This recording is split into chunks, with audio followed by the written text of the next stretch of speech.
Implement करने की कोशिश करें। तो ये 3 चीज बताता है। पहला क्या, identify and control environment impact of its activities. Company का एनवायरमेंट पे जो इंपैक्ट है वो क्या है, पहले वो समझो।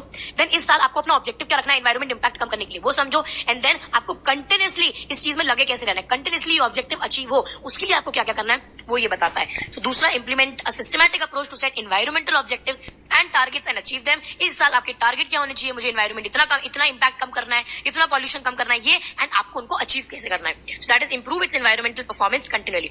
This is what ISO 14001 provides. अपन को एनवायरमेंट సో ఎన్వైర్న్మెంట్ ఆడిట్ గురించి చదువుతున్నాం. ఇప్పుడు ఎన్వైర్న్మెంట్ ఆడిట్లో ఏంటంటే ఫస్ట్ ఇది ప్రపంచ సమస్య అనమాట. ఏదైతే ఇప్పుడు కంపెనీ ఏదైతే ఉందో అది ఎన్వైర్న్మెంట్ని ఏమైనా పాడు చేస్తుందా లేదా, అసలు ఎన్వైర్న్మెంట్కి రిలేటెడ్ లాస్ అన్నీ ఫాలో అవుతున్నాయా లేదా అని చెప్పేసి ఫస్ట్ ఏంటి, లాస్ ఫాలో అవుతున్నాయా లేదా, దాన్ని environmental compliance audit. So environmental compliance ఆడిట్లో ఏమేమి వస్తుంది, ఎయిర్, వాటర్, సాయిల్, మనం చిన్నప్పటి నుంచి చదువుతున్నట్టు ఎయిర్, వాటర్, పొల్యూషన్, సాయిల్ అన్నట్టు. సో ఎయిర్లో కొన్ని యాక్ట్స్ ఉన్నాయి, ఎయిర్ ప్రివెన్షన్ యాక్ట్, ఇంకో 2-3 యాక్ట్లు అలా చదువుకోవాలి. వాటర్లో వాటర్, షిప్, మర్చెంటైన్ షిప్ అన్నట్టు వాటర్ యాక్ట్లో 2 యాక్ట్లు చదువుకోవాలి. సాయిల్ బదులు ఇప్పుడు ఏమొచ్చిందంటే పెస్టిసైడ్స్ సాయిల్ని మొత్తం పెస్టిసైడ్స్ వేయడం వల్ల పాయిజన్ అయిపోతుంది. ఫ్యాక్టరీస్ యాక్ట్, ఇన్సెక్టిసైడ్స్ యాక్ట్ అలా వచ్చింది. రేడియేషన్ రేడియేషన్లో ఏంటంటే atomic energy. So water, air, pollution, soil. దాని తర్వాత మిస్లీనియస్ యాక్ట్, ఎన్వైర్న్మెంట్, పొల్యూషన్ అన్నాను కదా, environmental protection act, public liability insurance act, Indian forest act, wild life protection, forest conservation act. So ఇవి కొన్ని loss. ఈ లాస్తో కంప్లై అవుతుందా లేదా అని చెప్పి ఫస్ట్ ఎన్వైర్న్మెంటల్ కంప్లైన్సెస్ ఆడిట్ అనేది చెక్ చేస్తాము. ఇప్పుడు ఎన్వైర్న్మెంట్లోనే environmental management systems audit. Management system audit అంటే ఏం చెప్తుంది, ISO 14001. ఇది ఒక స్టాండర్డైజ్డ్ ఎన్వైర్న్మెంటల్ మేనేజ్మెంట్ సిస్టమ్ అనమాట, EMS. ఇది ఒక స్టాండర్డైజ్డ్ సిస్టమ్. ఇదేంటంటే ఈ స్టాండర్డైజ్ది అందరికీ అప్లికబుల్ చేసుకోవచ్చు, మొత్తం ప్రపంచంలో ఏ కంపెనీ అయితే అప్లికబుల్ చేసుకోవచ్చు. అసలు ఇది ఎందుకు వచ్చింది, ఈ EMS అనేది ఎందుకు వచ్చింది, అసలు ఫస్ట్ మన కంపెనీ అనేది ఇంపాక్ట్ ఏమైనా చూపిస్తుందా లేదా అని చెప్పి చెక్ చేసుకోవాలి. ఇంపాక్ట్ చూపిస్తే ఆ ఇంపాక్ట్ని తగ్గించేదానికి ఏమైనా పనులు చేస్తుందా లేదా. ఓకే, ఏమైనా పనులు చేస్తుంది, ఆ అప్రోచ్ ఏదైతే ఉందో అది ఎవ్రీ ఇయర్ కరెక్ట్గా ఫాలో అవుతుందా లేదా అలా చెక్ చేస్తామన్నమాట. సో ఫస్ట్ ఏంటంటే identify. ISO 14001 is a voluntary international standard for environmental management system which enables the organization of any size and type to organizationని first identify and control the environmental impact of its activity, product or services. First identify చేయడం, ఏమైనా ఎన్వైర్న్మెంటల్ని effect చేస్తుందా లేదా, impact చేస్తుందా లేదా, because of its activity, products or services identify చేసి control చేయడం. నెక్స్ట్ కంట్రోల్ చేస్తున్నాం, improve its environmental performance continually. ఇప్పుడు ఏదైతే కంట్రోల్ చేద్దాం అనుకుంటున్నాం దాన్ని environmental performance continually. And implement systematic approach to set the environmental objectives and target and achieve them. Systematic approach unchali for environmental objective and targets and achieve them. Systematic approach for environmental objectives and achieve them. ఇలా check చేయాలి. First సింపుల్గా ఏంటంటే identify చేయాలి, ఏమైనా environment నా product వల్ల, నా activities వల్ల ఏమైనా ఇంపాక్ట్ అవుతుందా లేదా ఐడెంటిఫై చేయాలి. నెక్స్ట్ దానికి కంట్రోల్ ప్రొసీజర్స్ అనేది అప్లై చేస్తాం. ఆ కంట్రోల్ ప్రొసీజర్స్ ఏదైతే ఉందో అది పర్ఫార్మెన్స్ కంటిన్యూయల్గా ఉండేలా చూసుకుంటామన్నమాట.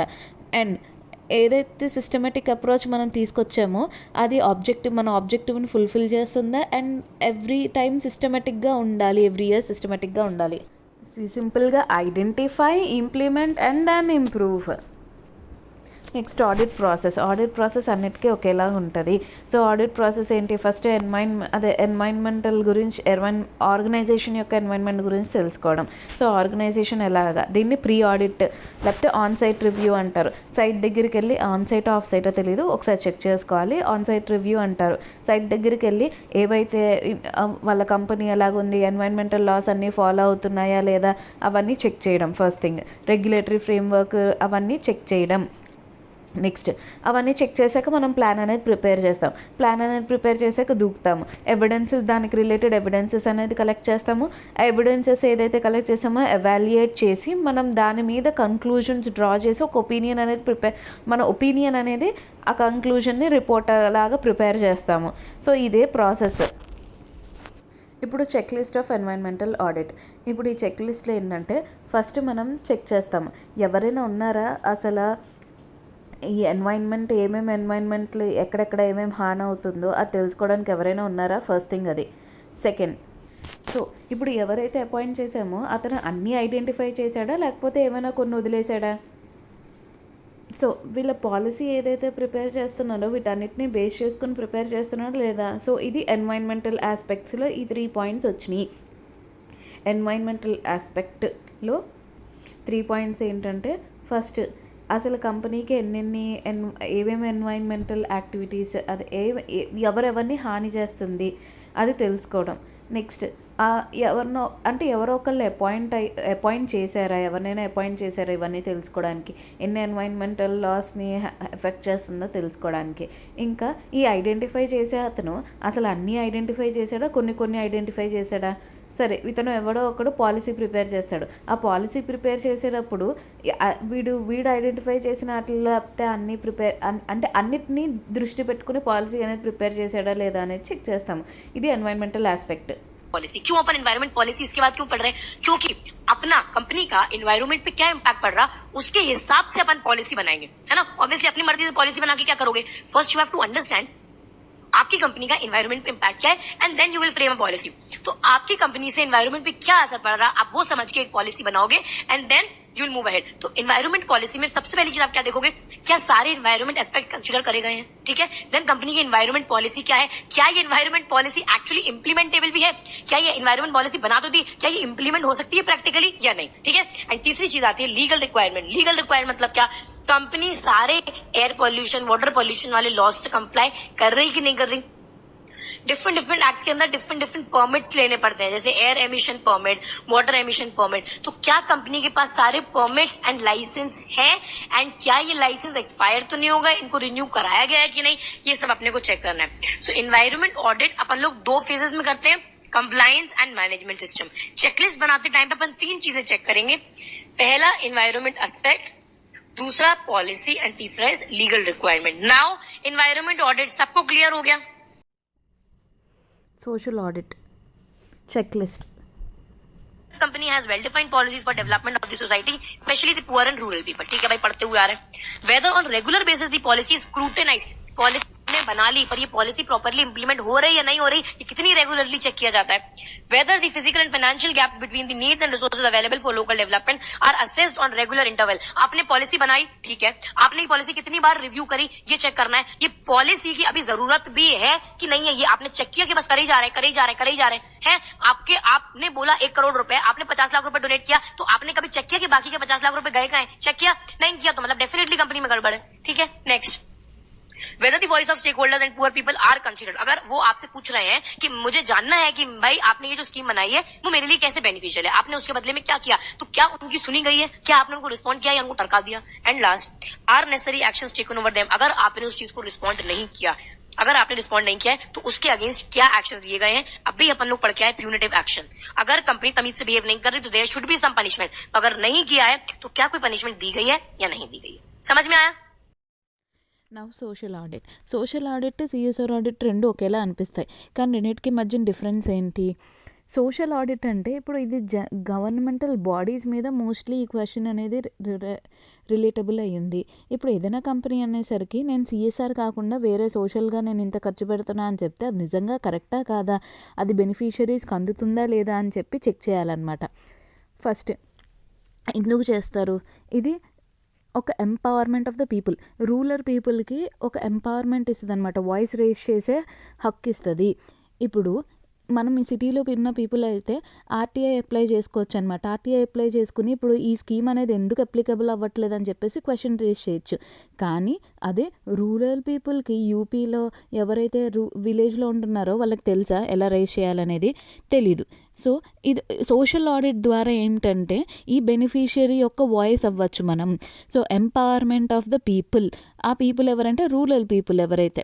నెక్స్ట్ ఇప్పుడు కంపెనీ ఒకసారి 1 crore ఇచ్చానని చెప్పేసి అంటుంది. అది నిజంగా ఇస్తుందా లేదా? సో అకౌంటబిలిటీ కంపెనీకి కూడా ఇప్పుడు సోషల్ ఆడిట్ చేయడం వల్ల ఏమవుతుందంటే కంపెనీ కూడా అకౌంటబుల్గా ఉంటుంది, కంపెనీ కూడా రెస్పాన్సిబుల్గా ఫీల్ అవుతుంది, అంతా ట్రాన్స్పరెంట్గా ఉంటుంది. ఎందుకంటే సోషల్ ఆడిట్లో చేసే ప్రతి పని మనం ఆన్లైన్లో పెట్టాలన్నమాట. సో ట్రాన్స్పరెంట్గా ఉంటుంది. సోషల్ ఆడిట్ వల్ల వచ్చే బెనిఫిట్ ఏంటంటే first empowerment of the people, next company అకౌంటబుల్గా ఉంటుంది, రెస్పాన్సిబుల్గా ఉంటుంది, మొత్తం అంతా ట్రాన్స్పరెంట్గా ఉంటుంది. నెక్స్ట్ వీటితో పాటు review of the company commitment, company ఏదైతే కమిట్మెంట్ చెప్తుందో అది అవుతుందా లేదా, official evaluation of the organisation, ఎంతవరకు ఇప్పుడు 1 crore అని చెప్తుంది అది యాక్చువల్గా ఇంప్లిమెంట్ చేస్తుందా లేదా, 5 crores చెప్పింది, 5 rupees అనేది పెట్టిందా లేదా, లేకపోతే 1 crore ఓన్లీ కొంతవరకే పెట్టిందా, లేకపోతే ఇప్పుడు కంపెనీ కూడా చెప్తుంది అనమాట ఏంటంటే నేను నాన్ రెన్యూవబుల్ రిసోర్సెస్ని వాడుతున్నాను, నాన్ రెన్యూవబుల్ని రెన్యూవబుల్ చేసి రెన్యూవబుల్ రిసోర్స్ని వాడుతున్నా అన్నట్టు ఏదో ఒక క్లెయిమ్ చెప్పింది. అది కరెక్టా కాదా? సో దాని యొక్క ఎవాల్యుయేషన్ అనేది చేస్తామన్నమాట. Official evaluation of the organisation ఎలా చేస్తుంది ఆర్గనైజేషన్, ఆ ప్రాజెక్ట్ అనేది ఎలా చేస్తుంది, నిజంగా ఇంప్లిమెంట్ చేయగలుగుతుందా లేదా, దాని ఎవాల్యుయేషన్ కూడా సోషల్ ఆడిట్ ద్వారా చేస్తాము. నెక్స్ట్ సోషల్ ఆడిట్ యొక్క ఇంపాక్ట్ ఏంటంటే it gives voice to the stakeholders, ఎవరెవరైతే లోకల్ పీపుల్ లేకపోతే చుట్టుపక్కల ఉన్నారో వాళ్ళందరికీ వాయిస్ ఇస్తుంది. Enhancing the local government to be accountable and transparent. ఇప్పుడు సేమ్ ఇవే పాయింట్స్, ఫస్ట్ వాయిస్ ఇస్తుంది, కంపెనీ ఎవరైతే ఉందో లోకల్ గవర్నెన్స్ బాడీస్ అంటే ఇక్కడ మున్సిపాలిటీ గవర్నమెంట్ ఎవరైతే ఉందో వాళ్ళు కరెక్ట్గా అకౌంటబుల్ ఉన్నారా, ట్రాన్స్పరెన్సీ ఉన్నారా చెక్ చేస్తుంది. ప్రమోట్స్ డెమోక్రసీ, ఇది ఎందుకు చేస్తున్నాం ఇదంతా, of the people, for the people, by the people, ఈ పీపుల్ బెనిఫిషియరీస్ ఎవరైతే ఉన్నారో వాళ్ళకి కరెక్ట్గా వెళ్తుందా లేదా, అవి ప్రమోట్స్ డెమోక్రసీ. సో ఈ 4 points రాసేస్తాం. ఎప్పుడైనా సరే ఒకవేళ ఏ క్వశ్చన్ అయినా నీకు అర్థం కాలేదనుకో సోషల్ ఆడిట్ వస్తే లోకల్ పీపుల్కి వాయిస్ లాగా ఉంటుంది, డెమోక్రసీ ఇప్పుడు పీపుల్ గురించి 2 రాస్తాం, లోకల్ పీపుల్కి వాయిస్ లా ఉంటుంది, వాళ్ళకి డెమోక్రసీని ఇంప్రూవ్ చేస్తుంది, ప్రమోట్ చేస్తుంది అన్నట్టు రాస్తాం. నెక్స్ట్ కంపెనీ మీద అకౌంటబుల్గా ఉంటుంది, రెస్పాన్సిబుల్గా ఉంటుంది, ట్రాన్స్పరెంట్గా ఉంటుంది, ఈ పాయింట్స్ అనేది రాస్తాము. కంపెనీ ఏదైతే చెప్తుందో అది కరెక్ట్గా ఇన్వాల్వ్ అవుతుందా లేదా అవి చూస్తాము. సో అది ఇంపాక్ట్ అనమాట social audit. Next object of social audit ఏంటి, అది ఇంపాక్ట్. ఇందాక మనం చదివింది ఏంటి, ఇంపాక్ట్. ఇప్పుడు ఆబ్జెక్ట్ ఆఫ్ సోషల్ ఆడిట్ ఏంటి, ఇప్పుడు ఏదైనా ఫైనాన్షియల్ గ్యాప్స్ ఉన్నాయనుకో, ఇప్పుడు కంపెనీ ఏదైతే ఫిజికల్ నీడ్స్, అసలు నిజంగా ఇక్కడ ఎగ్జాక్ట్గా 3 points చెక్ చేసుకోవాలి. ఈ 3 points ఏంటి ఆబ్జెక్ట్లో, అసలు ఇప్పుడు 1 crore నేను పెడతా అన్నట్టు కంపెనీ అంటుంది, ఆ 1 crore అనేది నిజంగా పెట్టాల్సిన అవసరం ఉందా, ఫస్ట్ థింగ్ అది. అసలు అదే కంపెనీ ఎంతైతే పెడుతుందో నిజంగా అంత పెట్టాల్సిన అవసరం ఉందా, లేకపోతే ఊరికే డప్పు కొట్టుకుంటుందా. ఓకే 1 crore నిజంగానే పెట్టాలని అనుకుందాం.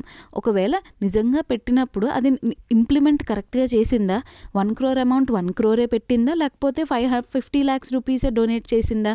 ఈ ఫైనాన్షియల్ గ్యాప్ అనేది ఎందుకు వచ్చింది, 1 crore నుంచి 50 lakhs డొనేట్ చేసింది, ఇంప్లిమెంట్ చేసింది అనుకుందాం, ఈ ఫైనాన్షియల్ గ్యాప్ అనేది ఎందుకు వచ్చింది. సో ఈ పాయింట్స్ అన్నిటినీ చెక్ చేస్తాం. రిసోర్సెస్ ఏదైతే ఉందో నిజంగా ఆ రిసోర్సెస్ అనేది కంపెనీకి ఉందా, ఆ నీడ్ ఉందా, ఆ రిసోర్సెస్ ఉందా, ఆ రిసోర్స్ అవసరమా ఆ కంపెనీకి, ఫస్ట్ అదే చెక్ చేస్తాం. సో ఆ 1 crore జరూరీ హై యా నహీ वो చెక్ కरेंगे పహలే. నెక్స్ట్ సెకండ్ ఏంటి, ఇప్పుడు ఏదైతే whether the company is sufficient enough, that is the government have that resources to donate, అది చెక్ చేస్తాం. రిసోర్సెస్ ఉన్నాయా లేదా చెక్ చేస్తాము. నెక్స్ట్ ఒకవేళ ఫైనాన్షియల్ గ్యాప్ వచ్చిందనుకో, ఎందుకు ఈ ఫైనాన్షియల్ గ్యాప్ వచ్చిందని చెక్ చేస్తాము. ఫస్ట్ 1 crore rupees అవసరమా లేదా, ఆ 1 crore rupees డొనేట్ చేయడానికి కంపెనీకి అంత సత్తా ఉందా లేదా. ఒకవేళ ఇంప్లిమెంట్ చేయలేదనుకో, ఎందుకు ఈ ఫైనాన్షియల్ గ్యాప్ అనేది వచ్చింది, ఇంప్లిమెంట్ చేసే సత్తా ఉందా లేదా, ఇంప్లిమెంట్ చేయలేకపోయిందనుకో ఎందుకు ఈ ఫైనాన్షియల్ గ్యాప్ వచ్చింది. ఇవన్నీ ఒకసారి ఒక పాయింట్లో ఆబ్జెక్టివ్లో ఒక పాయింట్, ఫస్ట్ పాయింట్ ఇదే. ఓకే నెక్స్ట్ ఇది బెనిఫిషియరీకి ఒక రకమైన అవేర్నెస్ అనమాట. ఇందాక చెప్పినట్టు సిటీలో ఉన్న వాళ్ళకైతే ఆర్టీఐ అనేది అప్లై చేసుకోవచ్చు, కానీ బెనిఫిషియరీస్ అనేవాళ్ళు చేయలేరు కదా. బెనిఫిషియరీస్ దగ్గరికి వెళ్ళి ఇవి కరెక్ట్గా అందుతున్నాయా లేదా అని చెప్పి వాళ్ళకి అందేలా చేయడం. నెక్స్ట్ లోకల్ డెవలప్మెంట్ ప్రోగ్రామ్, ఇప్పుడు ఒకటే అనౌన్స్ చేశారు, ఇలా స్లమ్ డెవలప్మెంట్ చేస్తున్నామని చెప్పేసి. అనౌన్స్ చేశాక అది వదిలేస్తే ఎలాగా? సోషల్ ఆడిట్ చేస్తున్నామంటే ఇప్పుడు కంపల్సరీ సోషల్ ఆడిట్ జరుగుతుంది అంటే అక్కడక్కడ మున్సిపల్ బాడీ ఆర్ గవర్నమెంట్ అనేది కంపల్సరీగా పనిచేస్తుంది కదా. డెవలప్మెంట్ ప్రోగ్రామ్ ఏదైతే స్కీమ్ చెప్పిందో ఆ స్కీమ్ పని చేయడానికైనా వస్తుంది కదా. ఎఫిషియెంట్గా ఎఫెక్టివ్ అండ్ ఎఫిషియెంట్గా వర్క్ చేయడానికి ఫస్ట్ ముందుకు వస్తుంది ఈ సోషల్ ఆడిట్ వల్ల. నెక్స్ట్, ఇప్పుడు పాలసీస్ ఏదైతే చెప్పిందో ఆ పాలసీస్ అనేది యాక్చువల్గా ఫాలో అవుతుందా లేదా? ఇప్పుడు యాక్చువల్గా అది పాయింట్ కాదు. ఇప్పుడు ఈ ఫస్ట్ 3 పాయింట్స్ ఆబ్జెక్ట్లో. సో ఫస్ట్ 3 పాయింట్స్ ఏంటంటే ఏదైతే 1 crore ఉందో అది అవసరమా లేదా, whether you have resources to do that company, లేకపోతే ఫైనాన్షియల్ గ్యాప్ ఎందుకు వచ్చిందో అది ఎందుకు వచ్చిందనేది తెలియాలి. సెకండ్ పాయింట్ ఏంటంటే beneficiaries, awareness to the beneficiaries. Third point, so that the bodies which are local bodies or government bodies should efficiently do that work. Fourth, policy ఏంటంటే ఇప్పుడు మనం సోషల్ ఆడిట్ చేసే ముందు ఫస్ట్ మనకి పాలసీ ఏంటో క్లియర్గా తెలియాలి. మనకి పాలసీ ఏంటో క్లియర్గా తెలిస్తేనే కదా మనం క్వశ్చన్ అడగగలం. ఇప్పుడు ఒకవేళ పాలసీ అనేది సరిగ్గా తెలియలేదనుకో, దెన్ గవర్నమెంట్ ఏదైతే ఉందో లూప్ హోల్స్ని బట్టి చెప్తుంది. మేము ఈ టైం నుంచి ఈ టైం వరకు అన్నాం కానీ ఇదే టైంలో కంప్లీట్ చేస్తామా లేదా అన్నట్టు చెప్పాల్సిన అవసరం లేదు. అలా లూప్ హోల్ని పట్టుకుని ఏదో ఒకటి మాట్లాడుతుంది అనమాట. సో పాలసీ ఏంటి అనేది మనకు యాక్చువల్గా తెలియాలి.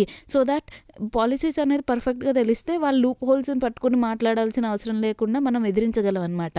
నెక్స్ట్, ఒకవేళ కంపెనీ కానీ బాడీ కానీ ఏదైనా చేయలేదనుకో పని, దెన్ కంపల్సరీగా కంపెన్సేషన్ లేకపోతే పెనాలిటీ అనేది ఒకటి కంపల్సరీగా పెట్టాలి. అండ్ ఒకవేళ సరిగ్గా అందలేదనుకో కంపెన్సేషన్ కూడా అమౌంట్ కూడా పెట్టాలి. సో ఇవి కొన్ని ఆబ్జెక్టివ్స్. 2 వచ్చేసరికి పాలసీ, కంపెన్సేషన్. నెక్స్ట్ 3 పాయింట్స్ నేను చెప్పింది. ఇప్పుడు రైట్స్ ఆఫ్ ఆడిటర్ ఏంటి? ఇప్పుడు సోషల్ ఆడిటర్ ఎవరైతే వెళ్తున్నాడో వాడి రైట్ ఏంటి? స్కీమ్ ఏదైతే ఉందో స్కీమ్ ఫస్ట్ తెలుసుకోవాలి. ఆబ్జెక్టివిటీ, ఎందుకు చేస్తున్నాం ఈ ఆడిట్. Next, access. ఏఎస్ఎస్ అంటే access to the information or రిజిస్టర్స్కి యాక్సెస్ ఇవ్వాలి. Duty of the information to give. Next, access to the books and of అంటే ఒకటే కాకుండా ఇంటర్మీడియటరీస్, బ్యాంక్స్ ప్రతి చోట యాక్సెస్ అయ్యేలాగా ఇవ్వాలి. సీక్ ఏఎస్ఎస్లో ఏంటంటే access to the information, seek clarification, scrutinise the existing scheme. ఇవి ఈ 3 పాయింట్స్ రాసుకోవచ్చు. ఇవి కొన్ని రైట్స్ అనమాట. యాజ్ యూజువల్గా మనం ఆడిట్ ప్రాసెస్ ఏదైతే చదివామో ఆడిటర్ యొక్క రైట్స్ అవన్నీ వస్తాయి. నెక్స్ట్, ఇప్పుడు స్టెప్స్ ఏంటి? ఫస్ట్ ఆడిట్ ప్రాసెస్ యొక్క స్టెప్ ఏంటంటే ఫస్ట్ గవర్నమెంట్ స్కీమ్ ఏదైతే ఉందో first what is the scheme ఏంటి ఫస్ట్ మనకు అది తెలియాలి. బెనిఫిషియరీస్ ఎవరు, స్కీమ్ ఏంటి, బెనిఫిషియరీస్ ఎవరు, ఇంప్లిమెంట్ చేసారా లేదా కంపెనీ స్కీమ్ అనేది. ఒకవేళ ఇంప్లిమెంట్ చేయలేదనుకో ఆపర్చునిటీ ఆఫ్ బీయింగ్ హర్డ్ ఇవ్వాలన్నమాట. నువ్వు ఎందుకు ఇంప్లిమెంట్ చేయలేదని చెప్పేసి అడుగుతాము. ఇంప్లిమెంట్ చేశారో చేయలేదు, అసలు బెనిఫిషియరీస్ కరెక్ట్గా అందిందా లేదా అది మనకు ఎలా తెలుస్తుంది? సో డైరెక్ట్గా వెళ్ళి బెనిఫిషియరీస్ని అడుగుతాము. తర్వాత వీటి బేసిస్ మీద మనం ఒక రిపోర్ట్ అనేది ప్రిపేర్ చేస్తాం. ఒక ఆడిట్ ప్రాసెస్ ఎలా జరుగుతుంది? ఫస్ట్ ఏదైనా ఆడిట్ చేయాలంటే స్కీమ్ తెలుసుకోవాలి, ఆబ్జెక్టివిటీ తెలుసుకోవాలి, ఎందుకు చేస్తున్నామో తెలుసుకోవాలి. ఫస్ట్ స్కీమ్ ఏంటి, ఎవరి కోసం చేస్తున్నాం, బెనిఫిషియరీస్ ఎవరు, ఇవి 2 పాయింట్లు. నెక్స్ట్, ఏదైతే స్కీమ్ ఉందో అది కరెక్ట్గా ఇంప్లిమెంట్ అయిందా లేదా. ఇంప్లిమెంట్ అయిందని మళ్ళీ మనం ఎలా తెలుసుకుంటాము? బెనిఫిషియరీస్ దగ్గరికి వెళ్ళి కనుక్కుంటాము. ఒకవేళ ఇంప్లిమెంట్ అవ్వలేదు అనుకుందాం, ఏదైనా పెనాల్టీ ఇంపోజ్ చేసే ముందు లేకపోతే ఆడిటర్ రిపోర్ట్ ఇచ్చే ముందు కంపల్సరీగా ఆపర్చునిటీ ఆఫ్ బీయింగ్ హర్డ్ అనేది ఇవ్వాలి. So opportunity of being heard ఇచ్చి అసలు నువ్వు ఎందుకు ఇంప్లిమెంట్ చేయలేకపోయావు అని చెప్పేసి అడుగుతాము. వీటన్నిటి బేసిస్ మీద మనం ఏదైతే ఎవిడెన్సెస్ కలెక్ట్ చేసామో అప్పుడు రిపోర్ట్ అనేది ప్రిపేర్ చేస్తాము. ఈ రిపోర్ట్ ఏదైతే ఉందో అది కంపల్సరీగా పబ్లికల్గా అవైలబుల్ అయి ఉండాలి. రిపోర్టే కాదు, వర్కింగ్ డాక్యుమెంట్స్ ఏవైతే ఉన్నాయో ప్రతిదీ పబ్లిక్కి చూపియాలి. ఎందుకంటే సోషల్ ఆడిట్. సో ఇప్పుడు నేను ఇందాక చెప్పిన దాంట్లో రూరల్ బాడీస్ ఎవరైతే ఉన్నారో వాళ్ళకి తెలీదు. మనకైతే ఆర్టీఐ అని అప్లై చేయడానికి తెలుస్తుంది సిటీస్లో ఉన్న వాళ్ళకి, కానీ స్కీమ్ ఇంప్లిమెంట్ అయిందా లేదా ఎలా తెలుసుకుంటారు? ఇప్పుడు 73rd అమెండ్మెంట్ ఇన్ కాన్స్టిట్యూషన్ వచ్చిందనమాట. ఆ అమెండ్మెంట్ ప్రకారం ఏంటంటే పంచాయత్ ఎవరైతే ఉన్నారో వాళ్ళే ఈ బెనిఫిషియరీస్ తరపు నుంచి వెళ్ళి సోషల్ ఆడిట్ అనేది చెయ్యొచ్చు. సో దట్ ఎవరైతే గవర్నమెంట్ ఉందో వాళ్ళు అకౌంటబుల్ అయ్యేలాగా Panchayat has that power to go and do the social audit. Next, ఇప్పుడు ఆడిట్ చేసేటప్పుడు ప్రాపర్ డాక్యుమెంటేషన్ ఉండాలి. ప్రతి డాక్యుమెంట్ పబ్లిక్కి డిస్ప్లే అయ్యేలాగా ఉండాలి. Each and everything must be documented. Each and every step document అయి ఉండాలి. ఆ డాక్యుమెంట్ పబ్లిక్కి ఉండాలి. యాక్సెసిబుల్ టు ద జనరల్ పబ్లిక్కి యాక్సెస్ ఉండాలి. ఒకవేళ కంపెనీ అనేది ఏదైనా ఇంప్లిమెంట్ చేయలేదనుకో, దెన్ ప్యూనిటివ్ యాక్షన్ ఉండాలి. అసలు ఈ ప్యూనిటివ్ యాక్షన్ అనేది ఎందుకు పెడుతున్నాం? ఇంత అమౌంట్ అనేది నువ్వు ఇంప్రిజన్మెంట్ లేకపోతే ఇంత పే చేయాలన్నట్టు ఎందుకు పెడుతున్నాం?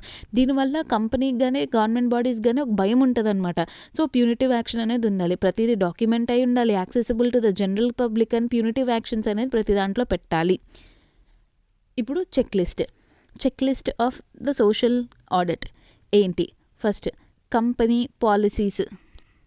కంపెనీ ఏదైతే పాలసీ పెడుతుందో for the development of the society, అది పాలసీ అనేది వెల్ డిఫైన్డ్గా ఉందా లేదా? ఈ పాలసీస్ అనే దాన్ని పెట్టడమే కాదు, రెగ్యులర్గా స్క్రూటినైజ్ చేస్తున్నారా లేదా? Second point. థర్డ్, పాలసీని రివ్యూ చేస్తున్నారా స్క్రూటినైజ్ చేస్తున్నారా, రివ్యూ చేస్తున్నారా పాలసీస్ని? అంటే మనం సేమ్ ఫైనాన్షియల్ గ్యాప్స్, ఇప్పుడు ఏదైతే 1 crore ఉందో అది అవసరమా? ఫైనాన్షియల్ గ్యాప్ ఏదైతే ఉందో అది కరెక్ట్గా రివ్యూ చేస్తున్నారా లేదా?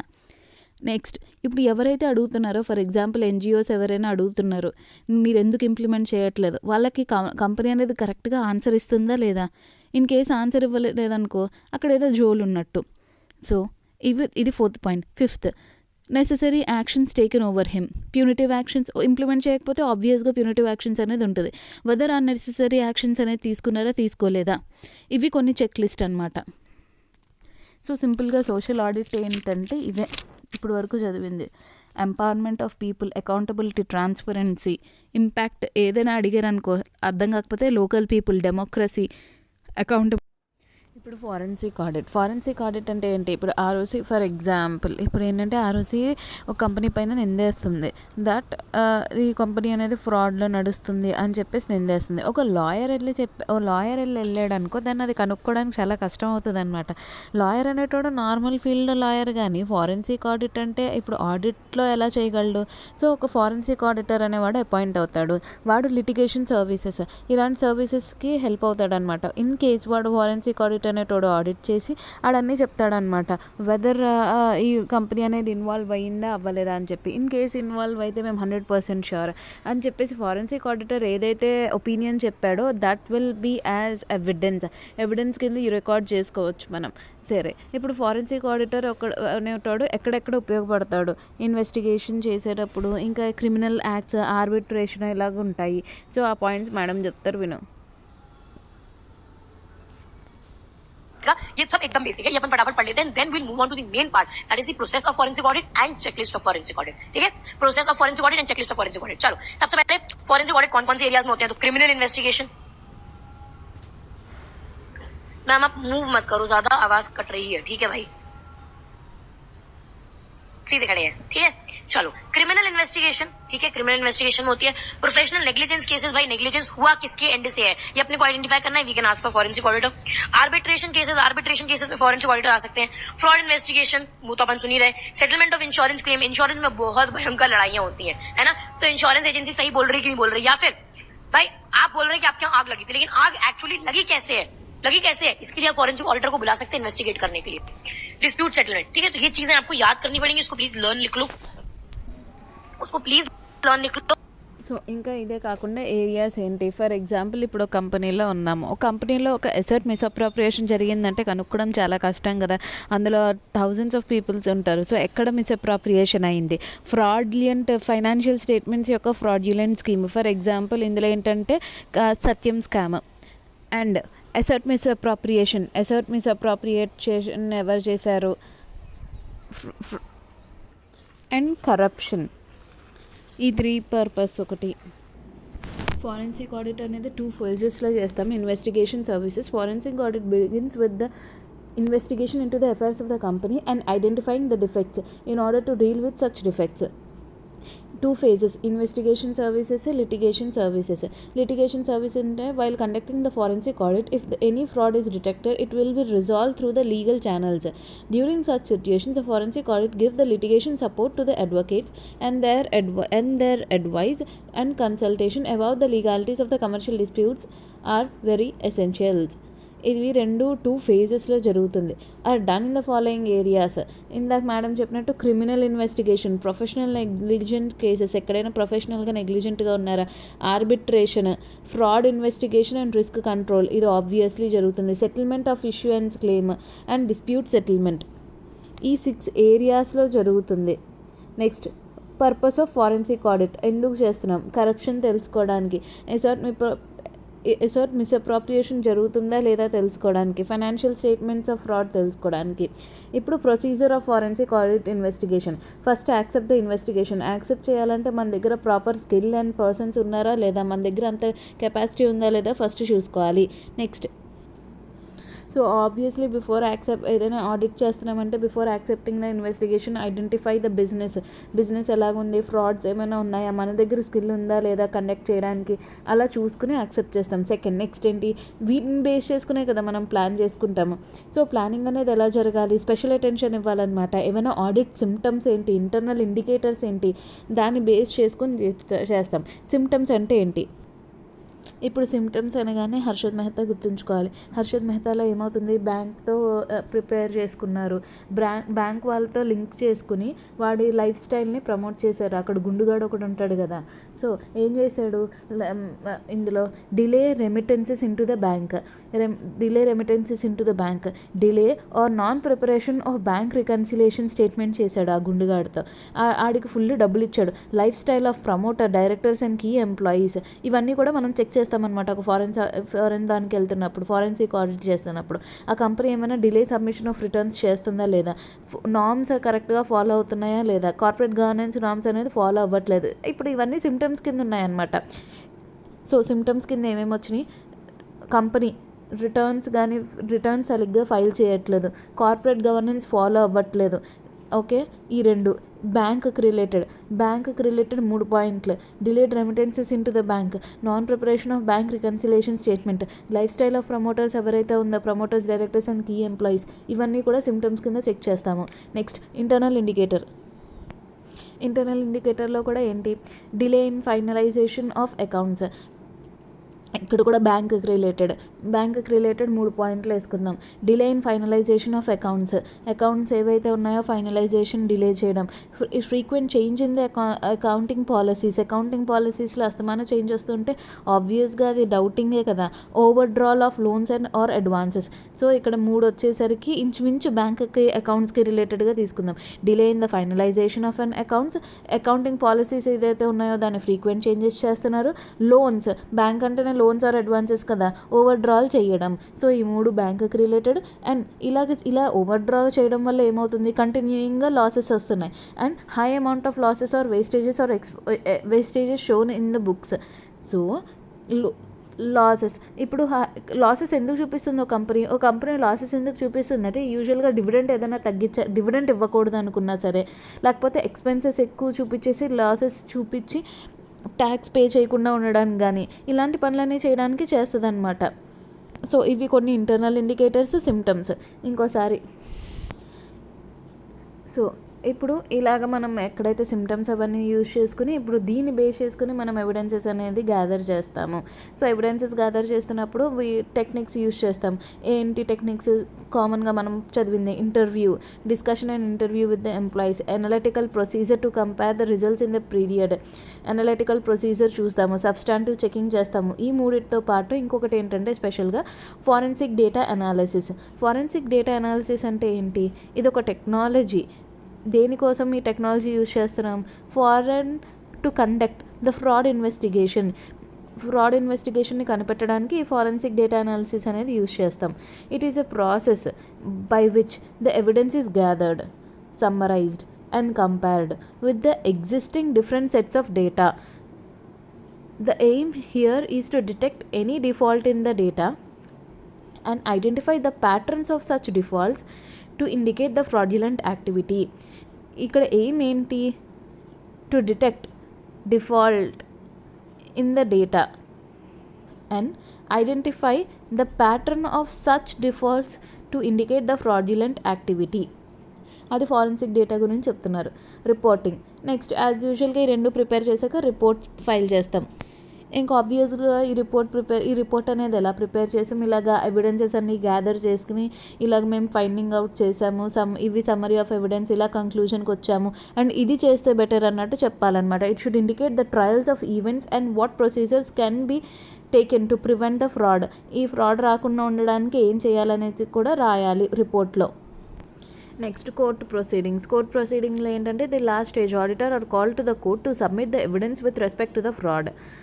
Okay, since they are the experts, they are required to simplify the complex accounting process and issue for the others to understand the evidence and its implication. So ఇవన్నమాట.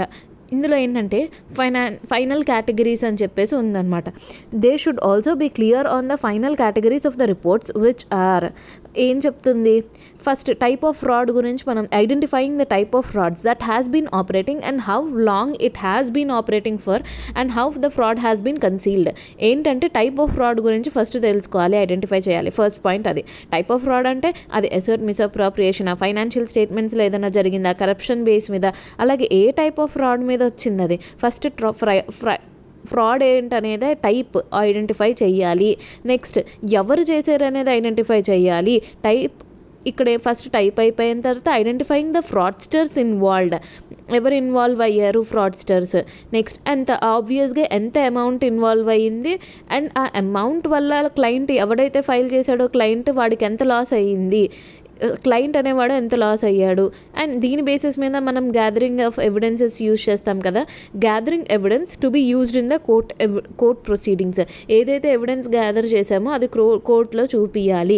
Providing advice to prevent the recurrence of the fraud. ఈ రెండు అనేది లాస్ట్లో fraud మనం comments ఏదైతే ఇస్తున్నామో అది ఇవ్వాలి. So final కేటగిరీలో ఏం చెప్తుందంటే టైప్ ఆఫ్ ఫ్రాడ్ అనేది ఐడెంటిఫై చేయాలి, ఫ్రాడ్స్టర్ ఎవరు అనేది ఐడెంటిఫై చేయాలి, క్లయింట్కి ఎంత నష్టం జరిగిందనేది చెప్పాలి, ఎవిడెన్సెస్ ఏదైతే మనం యూజ్ చేసామో కోర్టులో ప్రొడ్యూస్ చేయాలి అండ్ ఫైనల్గా మన కమెంట్ ఇవ్వాలన్నమాట. మన కమెంట్ అంటే ఏంటి, ఇక్కడ providing advice to prevent the recurrence of the fraud.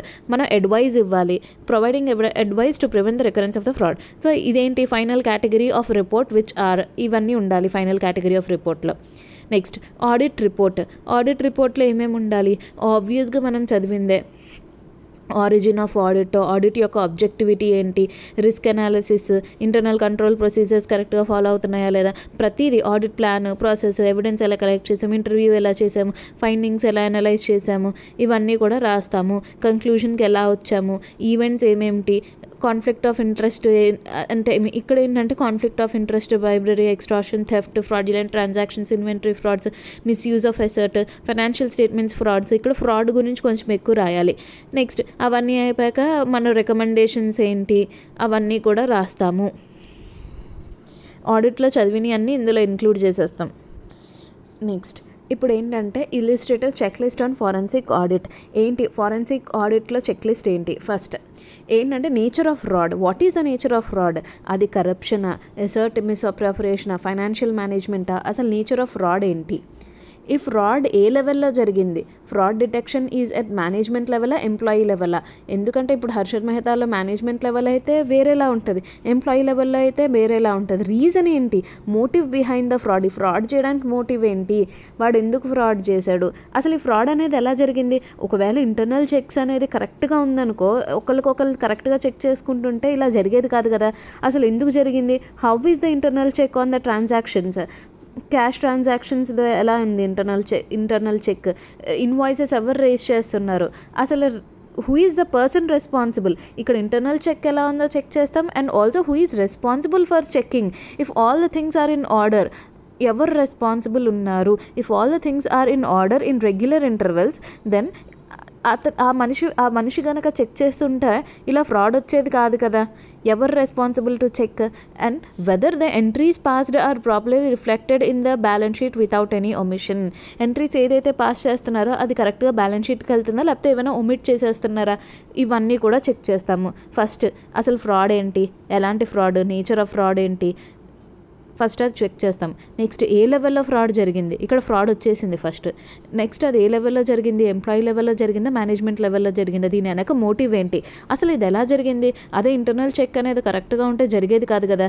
ఎవడాడు responsible, internal check first internal check కరెక్ట్గా ఉందా లేదా అనేది చెక్ చేస్తాం. How is the internal check on the cash transactions and raising invoice bills, and who is responsible for checking if all the things are in order and in regular intervals.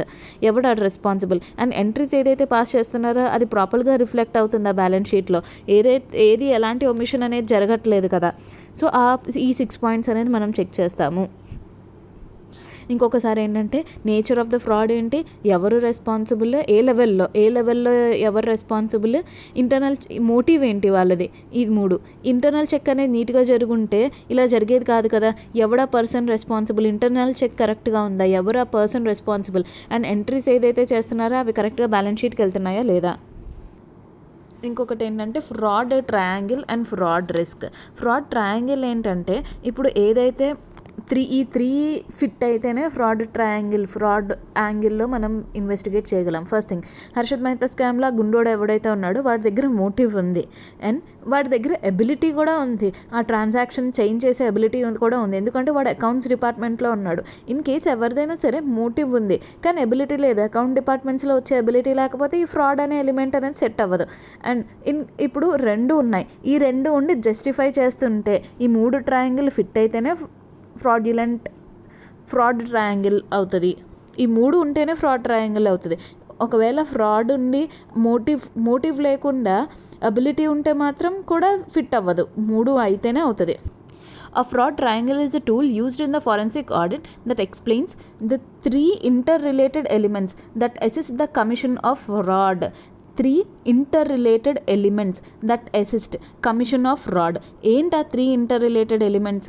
First motive, next ability to carry out the fraud, అదే opportunity, ability to carry out the fraud, and justification of dishonest intentions. ఇది fraud triangle ఇప్పుడు మనం చదివింది. Fraud risk అంటే ఏంటి? Fraud risk is the risk that how vulnerable the company is. Company कितनी बेचारी है, कंपनी में फ्रॉड होने के चांसेस कितने हैं, मतलब हाउ वल्नरेबल का मतलब क्या होता है, वीक. कंपनी कितनी वीक है कि उसमें ऐसा फ्रॉड हो जाए, एसबीआई कितनी वीक है कि उसमें ऐसा फ्रॉड हो जाए. मतलब क्या कंपनी के अंदर कोई भी चेक सिस्टम नहीं है, कुछ भी ऐसा नहीं है कि लोग पकड़ लें जल्दी से. अगर नहीं है, कंपनी बहुत वीक है, तो बहुत चांसेस है कि आराम से ये आदमी यहाँ पे फ्रॉड कर सकता है. बट अगर इस कंपनी स्ट्रांग, तो हो सकता है कि ये आदमी के पास तो इतनी पार ही नहीं है कि यहाँ पे फ्रॉड करे. तो दोनों चीजें अपन साथ में आइडेंटिफाई करते हैं, fraud triangle and fraud risk. Company कितनी मजबूर है, कंपनी कितनी वीक है कि उसके साथ कोई भी फ्रॉड कर जाए. कंपनी के अंदर इंटरनल कंट्रोल सिस्टम कितना अच्छा है, अगर बहुत अच्छा है तो कोई भी इंसान फ्रॉड नहीं कर सकता, बट अगर वीक है तो आराम से ये आदमी आके फ्रॉड कर सकता है. तो this is one of the most famous forensic audit technique, that is fraud triangle and fraud risk, जो अपन आइडेंटिफाई करते हैं. जैसे अपना ये ट्रायंगल बन जाता है, अपन समझ जाते हैं कि हाँ, ये आदमी फ्रॉड कर सकता है. समझ में आया? बहुत ही सुंदर एंड बहुत ही प्यारा कंसेप्ट है, extremely beautiful. Yes. Scenario demands the company secretary to be more vigilant and diligent, specifically about the applicable of multiple laws and timely compliances. बस comment. बस. ओ भाई साहब, इतना सा क्वेश्चन देख के सिर्फ उन्होंने इतनी लाइन डाली. The current regulatory scenario demands the company secretary to be more vigilant and diligent, specifically about the applicability of multiple laws and timely compliances. Comment. जैसे ही ये क्वेश्चन पेपर में आया, बच्चों ने ऐसी तिगड़म लगाई. कुछ लोगों ने क्या किया, देखो ध्यान से सुनना, मजाक की बात देखो. क्या लिखा, about the applicability of multiple loss. ओहो, ये तो ड्यू डिलिजेंस का क्वेश्चन है. हाँ, मैम कहती भी है कि कई बारी डीडी का क्वेश्चन आरसीडी और डीडी में पूछ लेते. अरे है बेवकूफ समझ रखा क्या, डीडी का क्वेश्चन है ये, है ना. तो उन्होंने क्या करा, डीडी का लिख के आ गए भाई कि कंपनी सेक्रेटरी की रिस्पॉन्सिबिलिटी है, उसको सारे लॉस पता होने चाहिए. क्यों? क्योंकि उसको ड्यू डिलिजेंस करना पड़ता है, उसको चेक करना पड़ता है कंपनी सारे लॉस से कंप्लाई कर रही नहीं कर रही. फिर कंपनी वो डिसाइड कैसे करेगा कौन से लॉस है. फिर वो ड्यू डिलिजेंस वाले फैक्टर्स लिखा है, पता नहीं कितने लॉस के नाम लिखा है. एंड इतनी चौड़ में बाहर आए ना कि मैम ऐसा सुंदर आंसर लिख के आए है ना. ठीक है, कुछ लोग क्या करके आए, चैप्टर नंबर 5 में अपन ने नहीं पढ़ा था कंपनी सेक्रेटरी के ऊपर क्या रिस्पॉन्सिबिलिटीज है, क्या प्रेपरेशन करने की जरूरत है उसको इन्वेस्टिगेशन से पहले, याद आया. याद आया, कुछ लोग वो लिख के आ गए, पर किसी भी गधे के भेजे में ये घुमा ही नहीं, किसी भी गधे के भेजे में घुमा नहीं, एंड सबको इंस्टीट्यूट ने 0 दे दिया, सबको इंस्टीट्यूट ने 0 दिया, है ना। इसलिए हम बोलते हैं कि रीडिंग जरूरी है। देखो आपकी भी गलती नहीं है, अगर हम भी पेपर में ये पढ़ते, current regulatory scenario demands the company secretary to be more vigilant and diligent. Specifically diligent सुन के हमें लगता है कि डीडी का क्वेश्चन हो सकता है। Specifically about the applicability of multiple loss, इससे हमें लगने लगता है कंप्लायंस मैनेजमेंट का क्वेश्चन है। एंड टाइमली कंप्लायंसेस, कंप्लायंस देख के तो हम श्योर हो जाते हैं कि हाँ डीडी का क्वेश्चन है, डीडी ही लिखना है, पर ये डीडी का क्वेश्चन था नहीं, आरसीडी का ही क्वेश्चन था। एंड उनको स्पेसिफिकली यही 5 पॉइंट्स चाहिए थे। हमने आपसे क्या बोला, जहां पे 5 पॉइंट्स लिखे हुए हो वो हमेशा खतरा है, वहां पे तुम इमेजिन कर लिया करो be cautious, be cautious, be cautious, है ना, क्योंकि ये पूछे जाने के चांसेस पेपर में हमेशा बढ़ते हैं। तुमने एक पॉइंट गलत लिखा, डायरेक्ट मार्क्स जाएंगे, और यहाँ तो तुम 5 पॉइंट गलत लिखा है, सीधा 0, कोई स्कोप ही नहीं है कि आपको 1 मार्क भी मिल जाए। इसलिए रीडिंग इज दैट इंपॉर्टेंट, ठीक है। हाँ आईसीएसआई ऐसे ही खेलता है, ऐसा खेला ना आईसीएसआई, गलती नहीं है। अपन लोग क्या करते हैं, आप लोग क्या करते हो, अपन लोग सीधा पॉइंट्स पढ़ लेते हैं कि role of company secretary 5 points है। हाँ हर कोई ऐसे ही पढ़ता। अब किसको पता था कि वो ऐसे उठा के क्वेश्चन दे देंगे। और जब बच्चों ने क्वेश्चन पढ़ा, एक्चुअली वो आरसीडी बहुत अच्छे से पढ़ के गए थे, सबका पेपर अच्छा गया, despite that they have scored 55-60 आराम से। बट जब उन्होंने ये क्वेश्चन पढ़ा तो उनको रियलाइज हुआ कि यार ये मतलब मैंने पूरे आरसीडी में ये लाइन तो डेफिनेटली कहीं पे भी नहीं पढ़ी है, ठीक है। उन्होंने बहुत रिकॉल करने की कोशिश करी, एंड ऐसे सब आंसर हमेशा अपन लोग एंड के लिए रखने के, एंड में पढ़ेंगे। बहुत कोशिश करी उन्होंने रिकॉल करने की, नहीं कर पाए, कि फर्स्ट में भी नहीं है, सेकंड में भी नहीं है, थर्ड में भी नहीं है, नहीं। एंड वर्ड कैसे दिखाई दे रहा है, diligent, applicability of loss, compliance, तो सब लोग श्योर हो गए कि डीडी का ही क्वेश्चन है। एंड होता है डीडी का आरसीडी एंड आरसीडी का डीडी में पूछते हैं, तो श्योर हो गए डीडी का क्वेश्चन, एंड मस्त डीडी का चेप के वहां पे आ गए, एंड उनको मिल गया वहां पे 0, ठीक है। इसलिए आप सब अच्छे से पढ़ना। अब अपन पॉइंट्स में आते हैं। तो कंपनी सेक्रेटरी का क्या रोल है, सबसे पहला to ensure timely compliance of the provisions of the act to avoid any action for default और failure. Company secretary has to make sure कि आप सारे लॉस से कंप्लाई कर रहे हो, ताकि अगर कोई डिफॉल्ट हुआ तो आपको पेनल्टी ना भरना पड़े, है ना। तो डिफॉल्ट होने की नौबत ही नहीं है, इसलिए आप सारे लॉस से कंप्लाई करो।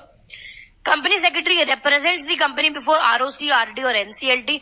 जितनी भी क्वासाई जुडिशियल अथॉरिटीज है उनके सामने company secretary chartered accountant represent कर सकता है। सिर्फ high court and supreme court के सामने, डिस्ट्रिक्ट कोर्ट के सामने कंपनी सेक्रेटरी नहीं जाता है, कोर्ट में नहीं जाता है, एनसीएलटी वगैरह में जा सकता है। Then to develop a robust internal compliance system which generates detail of compliances undertaken and any compliance lapses in a timely manner. Robust internal compliance system मतलब compliance system के बारे में अपन डीडी में पढ़ के आए हैं, चैप्टर नंबर 1। कंप्लायंस सिस्टम का काम क्या होता है, लॉस डिटेक्ट करना, इनसे रिलेटेड रिस्क डिटेक्ट करना, एंड देन पॉलिसी बनाना। तो कंपनी सेक्रेटरी ही कंप्लायंस मैनेजर होता है, वही करता है, लॉ आइडेंटिफाई करता है, रिस्क आइडेंटिफाई करता है, एंड देन एक सिस्टम बनाता है, राइट गाइस। नेटवर्क डिस्कनेक्ट हो गया। Initiate the compounding procedure in the event of any non compliance comes to the light. अगर कोई भी नॉन कंप्लायंस हुआ है, इट्स बेटर कि आप खुद से कंपाउंडिंग में चले जाओ instead of going for adjudication prosecution, है ना। ट्रायल में जाने से अच्छा खुद से कंपाउंडिंग एप्लीकेशन फाइल कर दो। वो भी पावर कंपनी सेक्रेटरी के पास है, कंपनी सेक्रेटरी जाके आरडी एनसीएलटी के पास कंपाउंडिंग की एप्लीकेशन फाइल कर सकता है। Last is to ensure timely and appropriate disclosure. जो भी डिस्क्लोजर्स देने पड़ते हैं क्वार्टरली, मंथली, एनुअली, वो डिस्क्लोजर्स अपने को टाइम से देना है। So these are the roles of company secretary. सी जो अपन लोग डीडी में पढ़ते हैं ना, उसी पूरे डीडी को शॉर्ट करके उन्होंने यहाँ पे लिखा है, दैट इज ट्रू।